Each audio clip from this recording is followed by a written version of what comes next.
বিএনপির ৩১ দফায় স্থানীয় সরকারের ওখানে বলা আছে কোনো অ্যাডমিনিস্ট্রেটিভ আদেশে কোনো প্রশাসক নিয়োগ হবে না, জনপ্রতিনিধি জনগণের ভোটে নির্বাচিত হবে। দেখেন এই ৩১ দফা থেকে বিএনপি বেরিয়ে আসছে, এগুলো মানুষের মনে সন্দেহ জাগায়।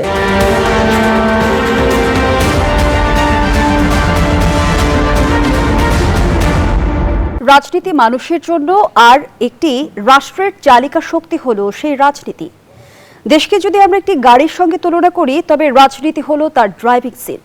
গণতন্ত্রে এই আসনে জনগণ যাকে বসায় তার দক্ষতার উপরে নির্ভর করে যাত্রীদের অর্থাৎ সাধারণ মানুষের জীবন ও ভবিষ্যৎ। চালক অদক্ষ হলে যেমন দুর্ঘটনা অনিবার্য, সরকার অদক্ষ কিংবা জনবিচ্ছিন্ন হলে দেশ পড়ে গভীর সংকটে। কিন্তু আজ প্রশ্ন উঠছে, আমাদের চালকেরা কি যাত্রীদের খবর রাখছেন? বিগত অন্তর্বর্তী সরকার থেকে শুরু করে বর্তমান নির্বাচিত সরকারের ৩ মাস সময় বদলাচ্ছে, ক্ষমতার চেয়ার বদলাচ্ছে, কিন্তু সাধারণ মানুষের ভাগ্য কি বদলাচ্ছে? রাজনীতির মাঠ এখন ব্যস্ত সংবিধান সংশোধন, সংস্কার আর ক্ষমতার কৌশলের মারপ্যাচে কে জিতবে সেই হিসেব মেলাতে। রাজনীতি কি তবে ক্রমশ জনবিচ্ছিন্ন হয়ে পড়ছে? সাধারণ জনগণের প্রত্যাশা কতটুকু পূরণ হচ্ছে? আজ আমরা খুঁজব রাজনীতিতে জনগুরুত্বপূর্ণ ইস্যু কোথায়। দর্শক, আমি ফারনাজ জুই, সবাইকে আমন্ত্রণ জানিয়ে শুরু করছি নিউজ 24 এর নিয়মিত আয়োজন জনতন্ত্র গণতন্ত্র। নিবেদন করছে আড়াই সেল স্টিল। আজকের আলোচনা এগিয়ে নিতে স্টুডিওতে আছেন দুজন সম্মানিত অতিথি। চলুন একে একে পরিচিত হই। আছেন ব্যারিস্টার ওমর ফারুক, সিনিয়র আইনজীবী, সুপ্রিম কোর্ট। ধন্যবাদ। সে সঙ্গে আরও আছেন অধ্যাপক ডক্টর হাসানাত আলী, উপাচার্য, নওগাঁ বিশ্ববিদ্যালয়। দুজনকেই স্বাগত জানাচ্ছি আজকের আলোচনায়। অধ্যাপক ডক্টর হাসানাত আলী, আপনাকে দিয়ে আলোচনাটা শুরু করতে চাই। বলছিলাম যে রাজনীতি কি জনবিচ্ছিন্ন হয়ে পড়ছে কিনা, জনগণের প্রত্যাশা কতটুকু পূরণ হচ্ছে, সরকার কি জনগণের ভাষা বুঝতে পারছে? ধন্যবাদ আপনাকে, ধন্যবাদ জানাচ্ছি নিউজ 24 এর দর্শক শ্রোতা যারা এই মুহূর্তে অনুষ্ঠানটি দেখছেন। দেখেন, রাজনীতি তো জনগণের জন্য। রাজনৈতিক দলগুলোর মূল লক্ষ্যই কিন্তু জন আকাঙ্ক্ষা পূরণের মধ্য দিয়ে তাদের মধ্যে একটি শক্ত জায়গা করে নেওয়া, যেন আগামী নির্বাচনে আবারও জনগণের রায় ক্ষমতায় আসতে পারে। আপনি যদি বর্তমান সরকারের কথা যদি আমাকে বলেন, তো বর্তমান সরকারের যিনি প্রধান, যিনি আপনি গাড়ির কথা উদাহরণ দিলেন, যে গাড়ির স্টিয়ারিংটা যার হাতে, সেই মাননীয় প্রধানমন্ত্রী, তিনি কিন্তু একজন সাধারণের অতি সাধারণ মানুষ হিসাবে জনগণের মনের মণিকোঠায় ইতিমধ্যে স্থান করে নিয়েছেন বলে আমি অন্তর্দৃশ্যমান হয়েছি। দেখেন, যে আপনি যখন ঢাকা শহরে চলেন, আপনি যে রাস্তায় চলেন উনিও সে একই রাস্তায় চলেন, মানুষের জন্য, যেন জনমানুষকে কষ্ট পেতে না হয়। আমরা দেখতাম অ্যাম্বুলেন্স রাস্তায় দাঁড়িয়ে থাকতো, প্রধানমন্ত্রী কখন পার হবেন। এখন অ্যাম্বুলেন্স যায়, প্রধানমন্ত্রী দাঁড়িয়ে থাকেন। এটাই বোধহয় জনগণের রাজনীতি। বাবা কোদাল হাতে খাল খনন করেছেন কৃষি বিপ্লবের জন্য, সন্তান করছেন, মানুষ তেমনটি দেখতে চায় তার ভেতরে, সেটি উনি দেখাচ্ছেন। তার জন্য ট্রাফিক সিগন্যাল থেমে যায়, সাধারণ পোশাক পরেন, আড়ম্বরতা নেই, অতি সাধারণভাবে চলাফেরা করেন। এবং জনমানুষের আকাঙ্ক্ষা পূরণের মূল জায়গাটি কোথায়? তাদের বেসিক নিড যেগুলো, খাদ্য, অন্ন, বস্ত্র, চিকিৎসা। এবং সেই জায়গাতে যদি চিন্তা করেন, বাংলাদেশের সবচেয়ে সংকটময় জায়গা ছিল আমাদের স্বাস্থ্যখাত, খুবই সংকটময়। আমরা কোভিডের মধ্যে দেখেছি কি ভয়াবহ এক অবস্থা, ভঙ্গুর একটি স্বাস্থ্য ব্যবস্থা, যেখানে মেডিসিন নেই, বেড নেই, হাসপাতালে নেতা নেত্রীরা চিকিৎসা নেন না, চলে যান বিদেশে। আমি আপনার মতো যারা সাধারণ খেটে খাওয়া মানুষ, তাদেরকে এই ভঙ্গুর স্বাস্থ্য ব্যবস্থার মধ্য দিয়ে যেতে হয়। আমি এই সরকারকে সাধুবাদ জানাতে চাই, জনগণের কথা চিন্তা করে প্রথমবারের মতো বাংলাদেশে গতবার যেখানে স্বাস্থ্য খাতে বরাদ্দ ছিল 18,148 কোটি টাকা, যা জিডিপি বরাদ্দের মাত্র 7.89%, এবারে যে 3 লক্ষ কোটি টাকা এডিপি বরাদ্দ করা হয়েছে, গতকালকে একনেকের সভায় অনুমোদিত হয়েছে, সেখানে ডাবল করা হয়েছে। 35,535 কোটি 50 লক্ষ টাকা এডিপিতে রাখা হয়েছে স্বাস্থ্য খাতের উন্নয়নের জন্য। আমি আশা করতে চাই, এইভাবে যদি ধারাবাহিকভাবে 5 বছর এই সরকার ক্ষমতায় থাকেন, তাহলে বাংলাদেশের স্বাস্থ্য, শিক্ষা, স্বাস্থ্য খাত এমন একটি মাত্রায় যেখানে যাবে, সেখানে জনগণের যে স্বাস্থ্য সংকটের জায়গা ছিল, এই স্বাস্থ্য সংকটের সমাধানের মধ্য দিয়ে জনগণের রাজনীতি যে করছেন, তার একটা সুবাতাস মানুষ পেতে পারে।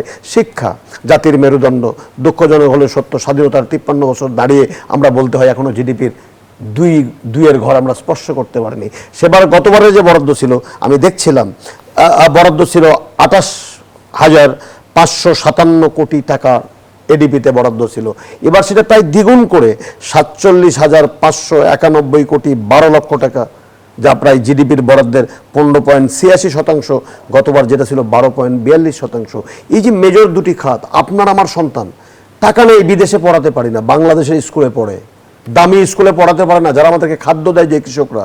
অতএব সেই কৃষকদের সন্তানরা যে বিশ্ববিদ্যালয়ে পড়ে, কলেজে পড়ে, সেই কলেজের মান উন্নয়নের জন্য, শিক্ষা ব্যবস্থার উন্নয়নের জন্য, গবেষণা প্রশিক্ষণের জন্য এই যে সর্বোচ্চ অর্থ বরাদ্দ দিয়ে জনগণের রাজনীতি করার যে একটি বার্তা উনি মানুষের কাছে দিয়েছেন, এই জন্য তো আমরা খুশি হতেই পারি ভোটাররা। ডক্টর হাসানাত আলী, রাজনীতি থেকে সত্যিকার অর্থে জনগুরুত্বপূর্ণ ইস্যুগুলো তেমন ভাবে আমি যদি বলি যে হাইলাইটেড হচ্ছে কিনা, আমরা যদি সংসদের কথা বলি, আমরা দেখেছি সংবিধান প্রশ্নে, সংস্কার প্রশ্নে, গণভোট প্রশ্নে, জুলাই সনদ প্রশ্নে বারবার উত্তপ্ত হয়েছে সংসদ, কিন্তু জনগুরুত্বপূর্ণ ইস্যুগুলো কি সেভাবে এসেছে? দেখেন, সংসদে গুরুত্বপূর্ণ ইস্যু নিয়ে সরকারি দল বিরোধী দলের মধ্যে ডিবেট হবে, পার্লামেন্টের ডিবেট হবে, সেটি হয়েছে, আমি খুবই খুশি একজন সচেতন মানুষ হিসেবে।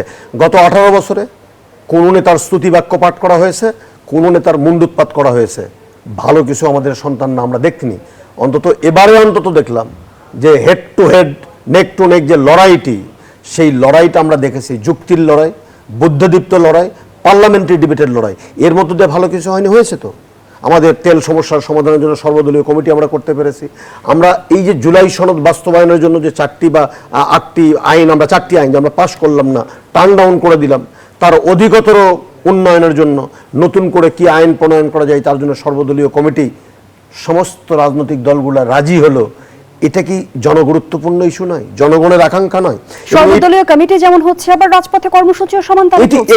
এটি গণতন্ত্রের বিউটি, এটিই গণতন্ত্রের বিউটি, যে সরকারি দল তাদের কর্মসূচি জনগণের স্বার্থের জন্য করবে, বিরোধী দল যদি মনে করে যে এটি জনস্বার্থের পরিপন্থী, তারা সোচ্চার হবে। আমরা গণতান্ত্রিক আমি মানুষরা সেটিই চাই। সেখানে পুলিশের কোনো বাড়াবাড়ি থাকবে না, রাজনৈতিক প্রতিপক্ষকে আক্রমণ করা থাকবে না, আয়না ঘরতম্বি হবে না, পার্টি অফিসে হামলা ভাঙচুর হবে না, বরং গণতান্ত্রিক যে নর্মসগুলা সেগুলা ব্যবহার করে শ্রদ্ধাবোধের একটি বাংলাদেশের রাজনীতি চলবে। কিন্তু সরকার বয়স যেখানে মাত্র 3 মাস, সেখানে বিরোধী দল আসলে সংসদীয় রাজনীতিতে কেন আস্থা রাখতে পারলো না? রাজপথে কেন রাজনীতি পৌঁছে গেল? দেখেন, বিরোধী দল সরকার সংসদের বাইরে দুই জায়গায় এখন পর্যন্ত অগ্রহণযোগ্য কোনো কর্মকাণ্ড করেছে বলে আমি অন্তত দেখিনি। বরং তাদেরকে এটা করতে দেন, এই করার মধ্য দিয়ে সরকারের জন্য একটা মেসেজ, যে যদি তারা সত্যি সত্যি যে সমস্ত দাবি দাওয়াগুলো যদি যৌক্তিক হয়, সরকারের জন্য একটা সুযোগ সেই যৌক্তিক দাবিগুলো পূরণ করে, জন আকাঙ্ক্ষা পূরণ করে জনগণের কাতারে যাওয়া। আর যদি বিরোধী দল যদি অগ্রহণযোগ্যভাবে যে সমস্ত দাবি দাওয়া করে, যেমন 3 মাসের একটা সরকার তেল দিতে পারে না, তারেক রহমান কি ইরাক ইরান যুদ্ধ কি লাগাইছিল নাকি? এই ইরান আর ইসরায়েল যুদ্ধ, আমেরিকার যুদ্ধ, এই যে অগ্রহণযোগ্য কথা, এর মধ্য দিয়ে সরকারের ভাবমূর্তি ক্ষুণ্ণ হয় না, বিরোধী দলের ভাবমূর্তি ক্ষুণ্ণ হয়। 3 মাসের মধ্যে আমরা দেখছি সরকারের বিরুদ্ধে কিন্তু সুনির্দিষ্ট কিছু অভিযোগ বিরোধী দলের তরফ থেকে আনা হয়েছে। যেমন বলা হচ্ছে যে সরকার স্বৈরাচার হয়ে উঠেছে, বলা হচ্ছে যে আগে বিএনপিকে বলা হতো জাতীয়তাবাদী দল, এখন বলা হচ্ছে চাঁদাবাজির দল। অন্যদিকে আবার এটিও বলা হচ্ছে যে সরকার অজনপ্রিয় হয়ে উঠেছে এবং জনগণের আস্থা নেই। আমি কয়েকটা ছোট্ট আপনার কথা বলি, যে স্বৈরাচার গত 18 বছরে কখনো দেখেছিলেন তারেক রহমানকে শ্রদ্ধা ভরে একটি কথা বলতে, সম্মান দিয়ে একটি কথা বলতে, বেগম খালেদা জিয়াকে সম্মান করে একটা কথা বলতে, জিয়াউর রহমানকে করতে? জনাব তারেক রহমান বিরোধী দলীয় নেতা ডক্টর শফিকুর রহমানের বাসায় গেছেন, জনপ্রিয়হীন হননি উনি নাহিদ সাহেবের বাসায় গেছেন। একজন সিনিয়র পার্লামেন্টারিয়ান অসুস্থ হয়েছেন পার্লামেন্টে, সাথে সাথে ছুটে গেছেন তার পাশে। এটি যদি পজিটিভ রাজনীতি যদি না হয়, তাহলে পজিটিভ রাজনীতি কোথায় হবে? একজন মানুষ রাষ্ট্রীয় ক্ষমতার কেন্দ্রবিন্দুতে থেকে, যিনি অতি সাধারণের মতো করে মেশেন মানুষের সাথে, রাস্তায় গিয়ে ছোট বাচ্চাকে জড়িয়ে ধরেন, স্কুলে যে বাচ্চাদের সাথে কথা বলেন, তার যে ছোট ছোট আইন শৃঙ্খলা বাহিনী থাকেন তাদেরকে সালাম দেন, তাদের খোঁজ খবর নেন, এটি যদি পজিটিভ রাজনীতি না হয় জয়ী, তাহলে আমি বাংলাদেশের রাজনীতি আর পজিটিভ আমি দেখিনি। ডক্টর হাসানাত আলী, ব্যারিস্টার ওমর ফারুক, ঠিক এই জায়গা থেকে একটু শুরু করতে চাই। যেমনটি অধ্যাপক ডক্টর হাসানাত আলী তুলে ধরছিল পজিটিভ রাজনীতির কথা, পজিটিভ রাজনীতি কি শুধু রাজনৈতিক দলের মধ্যে সীমাবদ্ধ, নাকি সেই পজিটিভিটির বার্তাটা জনগণ পর্যন্ত পৌঁছাচ্ছে? জি, ধন্যবাদ আপনাকে, ধন্যবাদ সহ আলোচক। উনি শুনেছি বিশ্ববিদ্যালয়ের ভিসি, খুব গুছিয়ে কথা বলেছেন, সুন্দর কথা বলেছেন।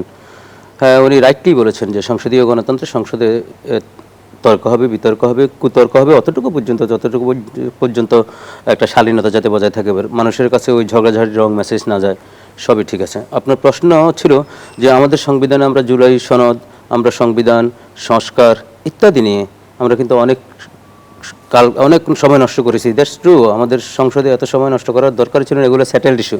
আমি আজকে এক টেলিভিশন ইন্টারভিউতে বলেছিলাম যে আমাদের যে আগামী নির্বাচনটা কি কোন প্রক্রিয়ায় হবে ওইটা নিয়ে ডিবেট হচ্ছে, ওইটা নিয়ে কথা চলছে। আমি তাদেরকে বলেছি যে জুলাই সনদের 16 অনুচ্ছেদে প্রত্যেকটা রাজনৈতিক দল সই করে জাতীয় সংসদে বৃষ্টির ভিতর হাস্যজ্জ্বল অবস্থায় থেকে সিদ্ধান্ত নিয়েছে, সেটেল করেছে। যেমন ওখানে বলেছে যে কিভাবে কেয়ারটেকারের প্রধান নির্বাচিত হবে, তখন বলে ওখানে স্পিকারের নেতৃত্বে সরকারি দলের, বিরোধী দলের এবং সেকেন্ড লার্জেস্ট বিরোধী দল মিলে 5 বা 7 সদস্যের একটা কমিটি থাকবে, ওনারা প্রধান করবেন, তারপরে সিদ্ধান্ত নিয়ে তত্ত্বাবধায়ক কীভাবে ঘটিত হবে। কিন্তু এখন দেখি যে না, ওইটা নিয়েও এখন বলছে যে না, অন্যভাবে করা যায় কিনা, প্রধান বিচারপতি বা বিচারপতিদেরকে বাইরে রেখে করা যায় কিনা, এইটা নিয়ে যে আমরা সময় নষ্ট করতেছি। অথচ আমাদের সামনে কি, আমাদের সামনে সবচেয়ে বড় ক্রাইসিসটা আসতেছে। দেখেন সারা পৃথিবীতে যে মানব শক্তি যেটা ছিল, যেটা আমাদের এই আমরা যে রেমিটেন্স যোদ্ধা বলি, আমাদের প্রচুর ছিল, মার্কেটও ব্যাপক ছিল, কিন্তু এটা ছোট হয়ে আসছে এআই এর কারণে, অনেক ছোট হয়ে আসছে যুদ্ধ বিগ্রহের কারণে। প্রত্যেক রাষ্ট্রে তাদের যে রেসেশন হচ্ছে সেই কারণে, কাটছাট হচ্ছে এই কারণে ছোট হয়ে আসছে। আমাদের দেশের বিপুল সংখ্যক মানুষ এই ছোট হওয়ার কারণে দেশে ফেরত আসছে। ওদেরকে নিয়ে আমরা কি ভাবছি, বা বিদেশে আমাদের এই কর্মসংস্থানগুলোর মাধ্যমে আমাদের এই যে বেকারত্ব দিনে দিনে বাড়তেছে, 2.5 লক্ষ না 3 লক্ষ বেকার, এটা ভয়াবহ অবস্থা। সেটি নিয়ে সরকারি দল, বিরোধী দল কারো কোনো কিছু দেখছি না। ইতিমধ্যে কিন্তু বিশ্লেষকরা অভিযোগ করছে যে জনগণের মৌলিক সমস্যাগুলো থেকে দূরে সরে গিয়ে রাজনৈতিক দলগুলো ক্ষমতার রাজনীতিতে বেশি ব্যস্ত। আচ্ছা, যেমন আমি আপনার গত শত আমি উদাহরণ দিয়েছি। দেখেন, আমি গ্যাস সিলিন্ডার কিনতাম 5200 বা 300 বা 400 দিয়া, আমি 7490 টাকায় আমি গ্যাস সিলিন্ডার এখন বাজারে। তো আমি যেটি বলছি যে জনগণ কি চায়, জনগণ কিন্তু আমার এই মারপ্যাচ বোঝে না। আমার এই সাদা পৃষ্ঠার সাদা রঙের সংবিধান, এই সংবিধানের ভিতরে বাইরে কি আছে না আছে এগুলো বুঝতে চায় না, বোঝার দরকার মনে করে না। তারা মনে করে আমরা নিরাপদে যদি বাড়িতে যেতে পারি, আমরা যদি ছিনতাইয়ের কবলে না পড়ি, সন্ত্রাসীদের কবলে না পড়ি, আমি যদি ঘরে নিরাপদ থাকি, বাইরে একটু নিরাপদ থাকি, তাহলেও আমি এই উদাহরণটা দিই। দেখেন ব্যবস্থাপনাটা দেখেন, বিএনপির 31 দফায় স্থানীয় সরকারের ওখানে বলা আছে কোনো অ্যাডমিনিস্ট্রেটিভ আদেশে কোনো প্রশাসক নিয়োগ হবে না, জনপ্রতিনিধি জনগণের ভোটে নির্বাচিত হবে। দেখেন এই 31 দফা থেকে বিএনপি বেরিয়ে আসছে, এগুলো মানুষের মনে সন্দেহ জাগায়। 31 দফা থেকে বিএনপি বেরিয়ে আসছে অধ্যাদেশগুলো বাতিলের মাধ্যমে, এখন আবার সময় ক্ষেপণ করে অংশীজনের সাথে বসছে। অথচ সেই অংশীজনের সাথে বসে 12-13 মাস ধরে আমরা ঐক্যমত কমিশনে গিয়ে আমরা অনেকগুলো সেটেল বিষয় করেছি। গুম কমিশন বাতিল করার পরে যে ব্যাখ্যা দিয়েছে সংজ্ঞার, এই ব্যাখ্যা তো ধোপে টিকে নেই। আমরা তো পড়েছি, আমরা দেখেছি। আমার কথা হলো একটাই, এই সংসদ, এই সরকার কিন্তু সবার, রাষ্ট্র কিন্তু সবাই চালায়। আওয়ামী লীগও কিন্তু পার্টি, তাদের প্রেসিডেন্ট চুপ্পু আওয়ামী লীগের, প্রধানমন্ত্রী বিএনপির, বিরোধী দল জামাত। আর তার মানে এমন এক কঠিন ঐক্যমতের সরকার, এই সরকারের থেকে যদি কিছু ভালো না আশা করা যায়, তাহলে কোন সরকার থেকে আশা করবো আমরা? আর 17 বছর প্রফেসর সাহেব বলছেন যে 17 বছর যে অবস্থা চলছে, যে ডেডলক ছিল, এই ডেডলক থেকে বেরিয়ে আসার জন্য আমাদের কঠিনভাবে কাজ করতে হবে। আমাদের আজে বাজে বিতর্ক নিয়ে, তর্ক নিয়ে, কুতর্ক নিয়ে একটা বিষয়কে বারবার রিপিট করে আমরা সময় নষ্ট করলে চলবে না, আমাদের হাতে সময়ও নেই। বিগত সময় আমরা যেমন মবের মূল্য দেখেছি, বর্তমানেও কিন্তু সেই ধারাবাহিকতা আমাদের দেখতে হচ্ছে। তাহলে আইনের শাসন প্রশ্নে সরকারের অবস্থান কি? দেখেন, আমি সুস্পষ্ট বার্তা দিই, মব কখন সৃষ্টি হয়? অনেকগুলো ব্যারোমিটার, অনেকগুলো কার্যকারণের মধ্যে একটি হলো মানুষ যখন মনে করে যে বিচার ব্যবস্থায় তার আস্থা নেই, বিচার করতে গেলে বড় বড় সন্ত্রাসী, আজে বাজে লোক বা রাস্তাঘাটে যারা অপরাধ করে বিচারের আওতায় গেলে তারা বিচারের আওতার ভিতর আমরা রাখতে পারি না, আমরা নানা বন্দোবস্তে জামিন হয়ে যায়, নানা বন্দোবস্তে তারা খালাস পেয়ে যায়। যার কারণে বিভিন্ন সময় বিভিন্নখানে এই মবের মাধ্যমে আমরা অনেকে অনাকাঙ্ক্ষিত ঘটনা দেখেছি। অর্থাৎ আপনার দেশে যদি রুল অফ ল থাকে, তাহলে ওই দেশে কিন্তু মব কিন্তু ইচ্ছা করলেও কেউ সৃষ্টি করতে পারে না। রুল অফ ল আর তারপরে সিটিজেনের অধিকারগুলো যদি নিশ্চিত করা হয়। যেমন ধরেন আপনি এখন আমাদেরকে একটা নিউজ আসছে যে র্যাব বিলুপ্ত করে নতুন এলিট ফোর্স করবে। আমি আপত্তি নেই, এলিট ফোর্সের খুব দরকার আছে। পৃথিবীতে অনেক বড় বড় রাষ্ট্রে ওই হোয়াইট কালার সন্ত্রাসী যারা, বড় বড় দাগি সন্ত্রাসী যারা, যাদেরকে গতানুগতিক ব্যবস্থাপনায় আনা না যায় এই যে আইনের ভিতরে, তাদের জন্য এলিট ফোর্স খুব দরকার আছে। বেগম জিয়ার আমলেই তো র্যাব সৃষ্টি হয়েছে। এই এলিট ফোর্সটা প্রথম এটা প্রশংসিত হয়েছে, কিন্তু এটাকে আমরা রাজনৈতিকভাবে ব্যবহার করছি, এটা ব্যবহার করছি বিরোধী দলকে দমনের জন্য, এটা ব্যবহার করছি বিরোধী মতকে কিন্তু দমন র্যাব করার বিলুপ্তি জন্য। বিষয়টির সিদ্ধান্ত এখনো চূড়ান্ত হয়নি। আমি বলছি যেটি হোক, আপনি কি করতেছেন? আপনি যে মানুষগুলো পরিচালিত হবে, যে মানুষগুলোর দ্বারা এই প্রতিষ্ঠানগুলো পরিচালিত হবে, সেই মানুষগুলো কারা? কোনো পরিবর্তন হচ্ছে? আমি উদাহরণ দিই, হামের টিকা নিয়ে আপনারা যাচ্ছে তাই বলে যাচ্ছেন যে ইউনুসকে ফাঁসি 100 বার দিচ্ছেন, কিন্তু আজকে যে হামের টিকা না আনার কারণে ওইটা একটা চেন ছিল না, মহাপরিচালক ছিল, পরিচালক ছিল, ডাইরেক্টর ছিল, উপদেষ্টা ছিল, কতজন? এখন একজনকে কি আপনি শাস্তির আওতায় এনেছেন? শাস্তি যখন নিশ্চিত না হবে কোনো অপরাধে, তখন অপরাধ বেড়েই যাবে। এখন জনগণের দুর্ভোগ কোথায়? জনগণের দুর্ভোগ আমি আবার বলতেছি, আপনি অ্যাড্রেস করতে হবে। তেল 20 টাকা বাড়িয়েছেন, সেই 20 টাকা কি এখন জাস্টিফিকেশন আছে? এখন তেলের বাজারের সাথে বর্তমান মূল্য আমরা কি বলছি না? আইনঙ্গনের মানুষ, আমরা গণঅভ্যুত্থানের পরে গণহারে কিন্তু মামলা বাণিজ্যের যেমন বিষয়টি দেখেছি, আবার দেখা যায় যে জামিন নিয়ে বিতর্ক রয়েছে, জামিন না হওয়া নিয়েও বিতর্ক রয়েছে। সেটি কি রাজনৈতিক সংস্কৃতির সংকট কিনা? আমি সে আলোচনায় ফিরতে চাই বিরতির পর। দর্শক, জনতন্ত্র গণতন্ত্রের এই পর্যায়ে একটা বিরতি নিচ্ছে, সাথেই থাকুন। আবারও আমন্ত্রণ, দেখছেন নিউজ 24 এর নিয়মিত আয়োজন জনতন্ত্র গণতন্ত্র, নিবেদন করছে RICL স্টিল। আমরা আবারও ফিরছি আলোচনায়। ব্যারিস্টার ওমর ফারুক, যে প্রশ্নটি রেখে বিরতিতে গিয়েছিলাম, গণঅভ্যুত্থানের পর গণহারে মামলা যেমন হয়েছে, মামলা বাণিজ্যের অভিযোগও রয়েছে এবং জামিন হওয়া না হওয়া নিয়েও বিতর্ক সৃষ্টি হয়েছে। এই বিষয়গুলো কি আসলে আমাদের রাজনৈতিক সংস্কৃতির সংকট? অবশ্যই রাজনৈতিক সংস্কৃতির সংকট। দেখেন, রুল অফ লয়ে সবচেয়ে বড় যে ইন্ডেক্স ভালো হওয়ার জন্য, সেটি হচ্ছে মানুষ ফেয়ার ট্রায়াল পাবে। সে অপরাধ করলেও সে এই অপরাধের বিচারটা আইনের ভিতর দিয়ে যাবে এবং অপরাধীর শাস্তি নিশ্চিত হবে, যারা ইনোসেন্ট তারা খালাস পাবে। আমাদের দেশে গত 17 বছর না 54 ইয়ার্সে এই আইন অঙ্গনকে এটা রাজনীতি টুল হিসেবে ব্যবহার করা হচ্ছে। আইন মন্ত্রণালয় থেকে সিদ্ধান্ত আসতো কার বিচার হবে কি বিচার হবে না। প্রকৃষ্ট উদাহরণ দেশনেত্রী বেগম খালেদা জিয়া, যিনি একটি ইলিগ্যালিটিজের কারণে, ইলিগ্যালিটিজে অনেক রিমোট, ইলিগ্যালিটিজ না ইরেগুলারিটিজ, সেখানে তাকে 5 বছর সাজা দেওয়া হলো। সমস্ত প্রসিডিংসকে ভায়োলেট করে, কোনো শোকজ ইস্যু না করে, ফলোয়িং মর্নিংয়ে হাইকোর্টের একজন জাজ পলিটিক্যাল নির্দেশে এবং অ্যাপিলেট ডিভিশনে যাওয়ার কারণে ওনার বয়স 10 বছর বাড়িয়েছেন। এটা আমি ছোট্ট একটা উদাহরণ দিলাম। এখন জামিনের ক্ষেত্রেও তাই হচ্ছে।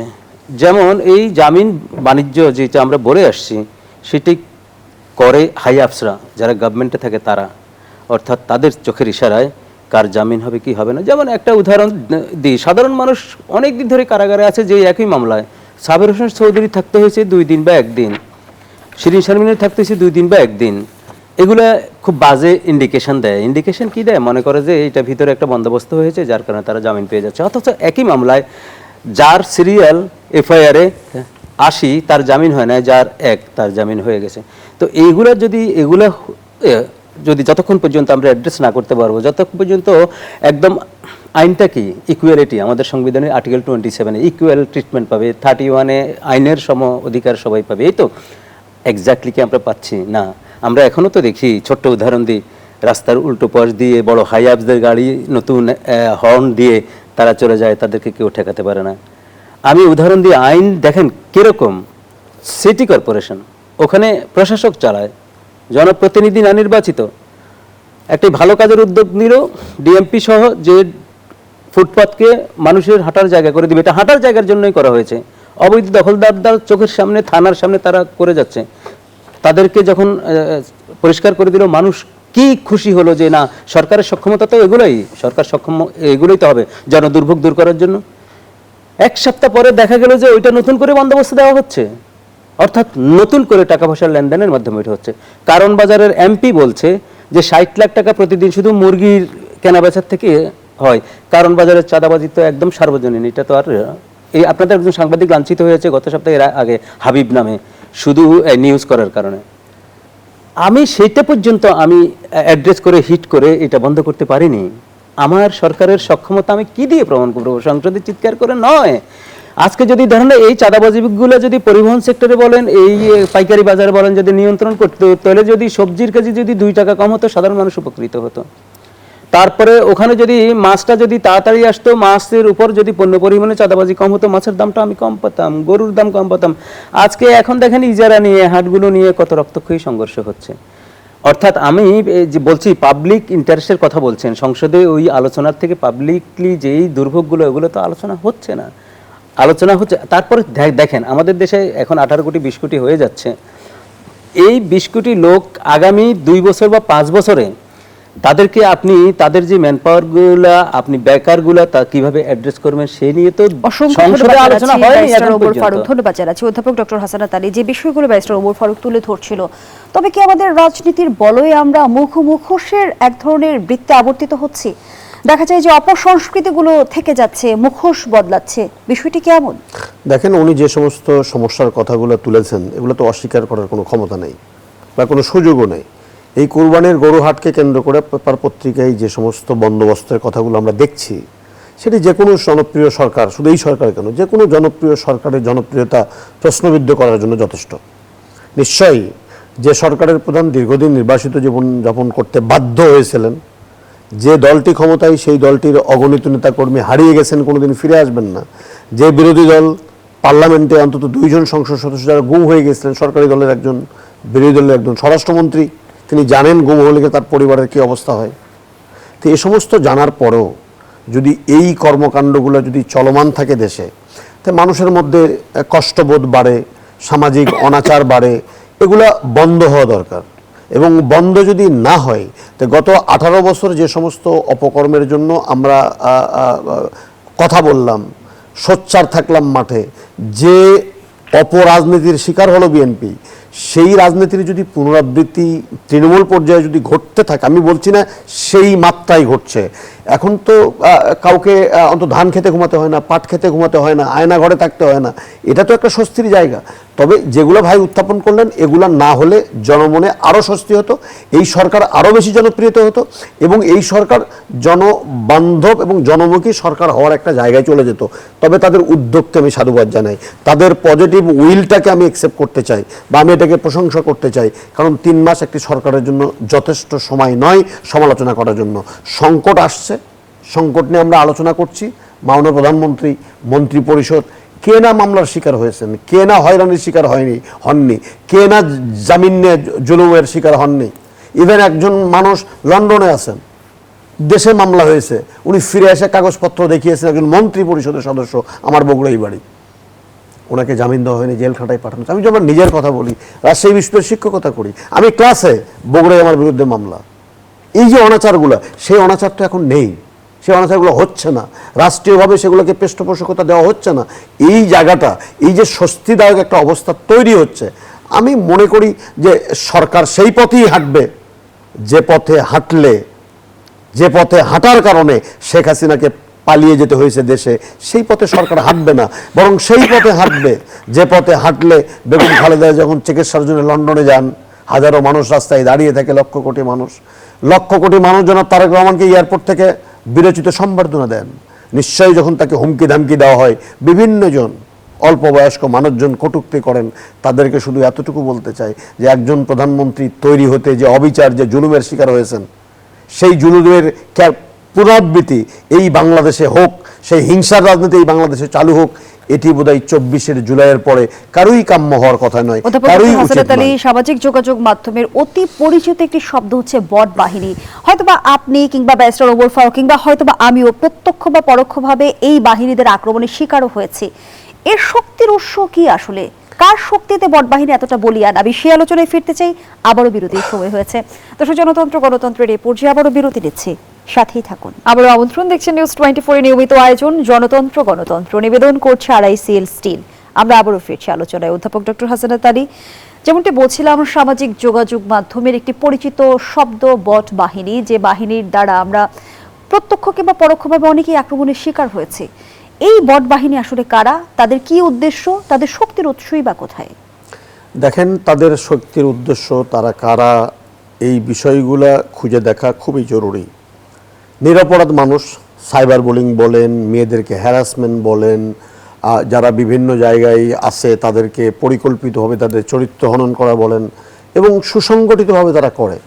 আমার দেশের যে সক্ষমতা, প্রযুক্তিগত সক্ষমতা, এই মুহূর্তে যারা প্রযুক্তি মন্ত্রণালয়ের দায়িত্বে আছেন, আমি একজনকে অন্তত চিনি, রেহানে রহমান, যিনি উপদেষ্টার দায়িত্বে আছেন মাননীয় প্রধানমন্ত্রী। তিনি একসময় মাইক্রোসফটে কাজ করতেন এবং খুব ভালো একজন আইটি এক্সপার্ট।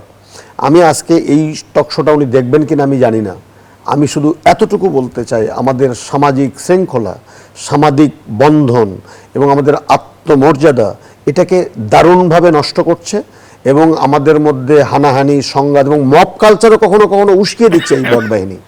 অতএব এরা যারা মিথ্যাচার করছে, অপপ্রচার করছে, সমাজে এক ধরনের অপসংস্কৃতি আমদানি করার চেষ্টা করছে, অনতিবিলম্বে আগামী বাজেটে পর্যাপ্ত অর্থ বরাদ্দ দিয়ে এই অপচেষ্টা বা এই ধরনের ফেক আইডির মাধ্যমে যে মানুষের চরিত্র হরণ করার যে একটি কালচার তৈরি করেছে তারা, এটি কঠোর হাতে বন্ধ করা দরকার, নিয়ন্ত্রণ করা দরকার এবং এমন কোনো সিস্টেম করা যায় কি না যে এই ধরনের বট আইডিগুলোকে আইডেন্টিফাই করে। ফেসবুক সহযোগিতা করছে না। আমি আইনশৃঙ্খলা বাহিনীর কাছে একাধিকবার আমি গিয়েছি, যখন আমাদের বিশ্ববিদ্যালয় নিয়ে অপপ্রচার করা হয়েছে, তারা ফেসবুক সহযোগিতা করে না, কখনো কখনো সহযোগিতা করে না।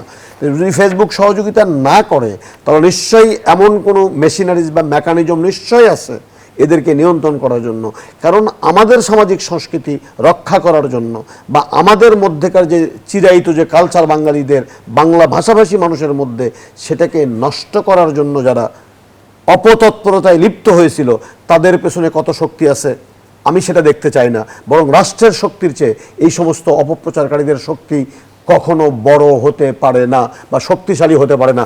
রাষ্ট্র সেই জায়গায় জোরালো ভূমিকা রাখবে, দায়িত্বশীল আচরণ করবে এবং আমাদের মতো মানুষদেরকে স্বাধীনভাবে, মুক্তভাবে দেশ এবং জাতির কাছে অবদান রাখার সুযোগটা অবারিত করবে। মিস্টার উমর ফারুক, আমরা দেখছি যে সাইবার বুলিং রীতিমতো সামাজিক ব্যাধিতে পরিণত হয়েছে এবং বটবাহিনীর কথা বলছিলাম। আমরা কখনো কখনো দেখি নির্দিষ্ট মতামতকে প্রভাবিত করার এক ধরনের অভিযোগও রয়েছে এই বাহিনীর বিরুদ্ধে। তাহলে আসলে রাজনৈতিক হাতিয়ার হিসেবেও কি ব্যবহৃত হচ্ছে? বটবাহিনী নিজে একটা রাজনৈতিক বাহিনী, অর্থাৎ এই বটবাহিনীর উইংস বিভিন্ন রাজনৈতিক দলের ভিতর আছে। অর্থাৎ কে কাকে কত বেশি মেলাইন করবে, কে সমাজে ঘৃণা কত বেশি ছড়াবে, একজন লোককে, পণ্ডিত লোককে কিভাবে নিমিষে তার ইজ্জত ধুলায় মিশিয়ে দেওয়া যায়, এগুলো পারপাসিভলি করা হয়। তো পারপাসিভলি করলে বিটিআরসি নামে একটা সংস্থা আছে আমাদের, খুব পাওয়ারফুল একটা কমিশন আছে, ওনারা এগুলো আইডি চেক করে ওনারা ফেসবুকের মাধ্যমে, ফেসবুক যারা মেটা এদের সাথে কথা বলে বন্ধ করার উদ্যোগ নিতে হবে। এগুলো কিন্তু পাবলিক ডিমান্ড, এইটাই বলছি বারবার। আপনি সংসদে তো এই বট বাহিনী নিয়ে কথা হচ্ছে না। আমাদের 3 কোটি লোক বেকার এবং 3 কোটি লোক দরিদ্র সীমার নিচে বাস করে, কেউ কোনো কথা বলছে না। আমাদের লক্ষ কোটি টাকা পাচার হয়ে গেছে, ওখানে কমিশন গঠন করা হয়েছে, টাস্কফোর্স গঠন করা হয়েছে। তাদের কাজ কি, এ পর্যন্ত অগ্রগতি কি, টাকাটা কিভাবে ফেরত আসবে, সেটা নিয়ে আলোচনা হচ্ছে না। সবচেয়ে দুর্ভাগ্য আমার সংসদে আজকে যারা এই দুর্বৃত্তায়ন করেছে তাদের সর্বোচ্চ শাস্তি, আপনি আমার ভিয়েতনাম, আমি যদি if I am not wrong, ভিয়েতনামের সবচেয়ে ধনী ব্যক্তিটি সেই করাপশনের দায়ে তার ফাঁসি হয়েছে এবং সে ফাঁসি দণ্ড মওকুফের জন্য দরখাস্ত করেছে। তখন বলেছে তোমার সমস্ত ওয়েলথ যদি তুমি রাষ্ট্রীয় কোষাগারে দান করো, ফাঁসির থেকে তোমার দণ্ডটা যাবজ্জীবনে আসবে। বাংলাদেশে যে লুটেরা, যারা একদমই লুট করে মহাবিলাসী জীবন যাপন করতেছে, আমি শেষ করে দিই, আমাদের আয়োজনের একেবারে শেষ পর্যায়ে এক লাইনে শেষ করে দিচ্ছি। সবচেয়ে বড় কথা, কালপ্রিট যারা নাম্বার 1 কালপ্রিট, তাদেরকে শাস্তি দিয়ে যদি মেসেজ না দিতে পারেন, তাদের পাচারকৃত অর্থ যদি ফেরত না আনতে পারেন, তাহলে বুঝবে যে এই সরকারের সক্ষমতা একটা বন্দোবস্তে চলে গেছে। আমাদের আয়োজনের একেবারে শেষ পর্যায়ে দর্শক এখানেই শেষ করছি গণতন্ত্রের আজকের আয়োজন। ধন্যবাদ এতক্ষণ আমাদের সাথে থাকার জন্য।